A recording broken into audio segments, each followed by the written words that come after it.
Un climat de tension, contexte dans lequel les établissements scolaires sont bien sûr sur le qui-vive depuis l'assassinat d'un enseignant à Arras. Aujourd'hui, les élus des collectivités locales rencontraient le ministre de l'Éducation Gabriel Attal pour évoquer le renforcement des mesures de sécurité.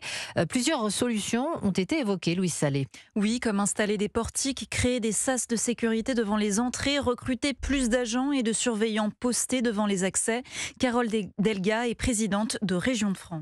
J'ai fait des propositions très concrètes, que l'éducation nationale augmente ses effectifs pour les assistants d'éducation. Et puis, j'ai proposé que nous puissions améliorer la coordination avec les forces de sécurité afin qu'il y ait des bornes d'appel dans chaque lycée en cas d'incident. La question des moyens humains à renforcer est cruciale, mais qui va financer ? Près de 500 millions d'euros ont déjà été investis par l'État depuis 2017 dans la sécurité des établissements. Les collectivités demandent donc à être aidées.